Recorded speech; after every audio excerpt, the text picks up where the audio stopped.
दानवीर कर्ण कर्ण कुंती का पुत्र था। पांडु के साथ कुंती का विवाह होने से पहले ही इसका जन्म हो चुका था। श्लोक लज्जा के कारण उसने यह भेद किसी को नहीं बताया और चुपचाप एक पिटारी में रखकर उस शिशु को अश्व नाम की नदी में फेंक दिया था। इसके जन्म की कथा बड़ी विचित्र है। राजा कुंती भोज ने कुंती को पाल पोस कर बड़ा किया। थाट राजा के यहाँ एक बार महर्षि दुर्वासा आए, कुंती से उनका बड़ा सत्कार किया और जब तक वे ठहरे उन्हीं की सेवा शुश्रूषा में रही। इसकी इस श्रद्धा भक्ति से प्रसन्न होकर महर्षि ने उसे वार दिया कि वह जिस देवता को मंत्र पढ़कर बुलाएगी वही आ जाएगा और उसको संतान भी प्रदान करेगा। कुंती ने नादानी के कारण महर्षि के वरदान की परीक्षा लेने के लिए सूर्य नारायण का आवाहन किया। उसी क्षण सूर्यदेव वहां आ गए। उन्हीं के सहवास के कारण कुंती के गर्भ से कर्ण का जन्म हुआ। जब पिटारी में रखकर इस शिशु को उसने फेंक दिया तो वह पिटारी बहती हुई आगे पहुंची।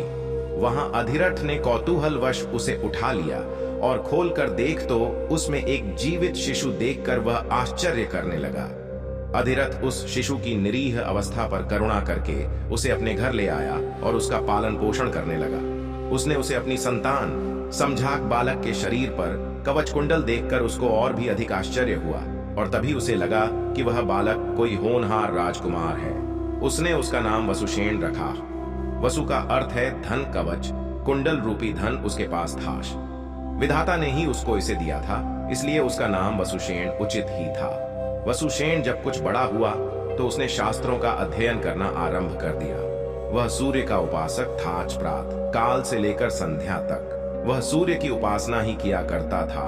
दानी भी बहुत बड़ा था। उपासना के समय कोई भी आकर उससे जो कुछ भी मांगता वह बिना हिचकिचाए उसको दे देता था। अमूल्य से अमूल्य वस्तु से उसको मोह नहीं था। उसका गौरव तो दानवीर कहलाने में था और अपने कृत्यों से उसने वास्तव में यह सिद्ध भी कर दिया कि वह दानवीर था। उसके समान दानी कौरवों और पांडवों में और कोई नहीं था। उसका परिचय तो हमें उस समय मिलता है जब इंद्र ब्राह्मण का वेश धारण करके उसके पास उसकी अमूल्य निधि कवच कुंडल मांगने गया था। उस समय कर्ण ने देवराज का स्वागत किया था और सहर्ष अपने कवच कुंडल उतार कर दे दिए थे। दान करते समय अपने हित या अहित विचार वह नहीं करता था। यद्यपि सूर्य भगवान पहले उसे मना कर चुके थे कि वह इन कवच कुंडलों को किसी को भी न दे, लेकिन दानवीर कर्ण किसी याचक को निराश करके वापस लौटाना तो जानता ही नहीं था। कर्ण के इस साहस के कारण ही उसका नाम वैकर्तन पड़ा था।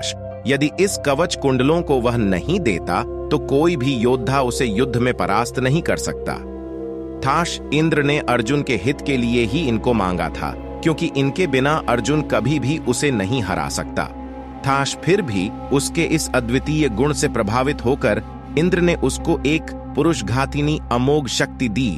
उस शक्ति से सामने का योद्धा किसी भी हालत में जीवित नहीं बच सकता था और उसको कर्ण ने अर्जुन के लिए रखा था।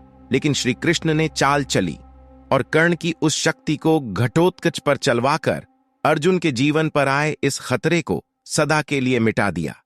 घटोत्कच जो आकाश में विचरण करके कौरवों पर अग्नि की वर्षा कर रहा था और जिसने एक बार तो सारी सेना को पूरी तरह विचलित कर डाला था, शक्ति लगते ही निर्जीव होकर पृथ्वी पर गिर पड़ा।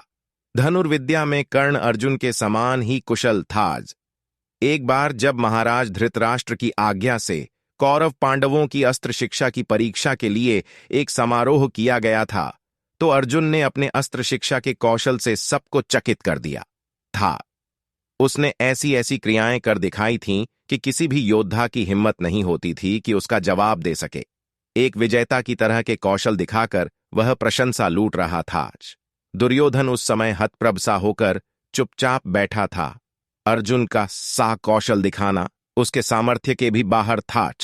उसी समय कर्ण वहां आ पहुंचा और उसने मैदान में आकर अर्जुन को ललकारा। अर्जुन, जिस कौशल के बल पर तू यहां सबको चकित कर रहा है और सभी से प्रशंसा लूट रहा है, उसे मैं भी करके दिखा सकता हूं। यह कहकर उसने धनुष पर बाण चढ़ाकर वही सब कुछ कर दिखाया जो अर्जुन ने किया था। चारों ओर से कर्ण की जय जयकार होने लगी। दुर्योधन का चेहरा अर्जुन के प्रतिद्वंद्वी को देखकर खिल उठा। उसने उसे हृदय से लगा दिया। उसने उसे अर्जुन के साथ द्वंद्व युद्ध करने के लिए प्रेरित किया। दुर्योधन की बात मानकर उसने अर्जुन को इसके लिए चुनौती दी। अर्जुन द्वंद्व युद्ध के लिए तैयार हो गया। अब झगड़ा बढ़ने की आशंका थी, इसलिए कृपाचार्य ने बीच में हस्तक्षेप करते हुए कहा कि राजकुमार के साथ राजकुमार का ही द्वंद्व युद्ध हो सकता है। चूंकि कर्ण सूत के द्वारा पाले हुए हैं, इसलिए इनके गोत्र कुल आदि का ठीक ठीक पता न होने के कारण इनको अर्जुन से द्वंद्व युद्ध करने का अधिकार नहीं है। बस यह ऐसी समस्या थी जिसको कर्ण हल नहीं कर सकता। थाश वह हक्का बक्का सा अर्जुन का मुंह तारका रह गया। दुर्योधन को भी इससे धक्का लगा, क्योंकि कर्ण के द्वारा अर्जुन का मान चूर्ण करने की उसकी ही तो योजना थी।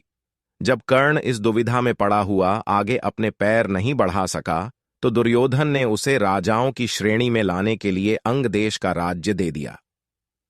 राजा होने के नाते अब वह अर्जुन या अन्य किसी राजकुमार के साथ युद्ध कर सकता था। वह इसके लिए उतारू भी था, लेकिन संध्या होने के कारण यह वाद विवाद थम गया और सब अपने अपने घर चले।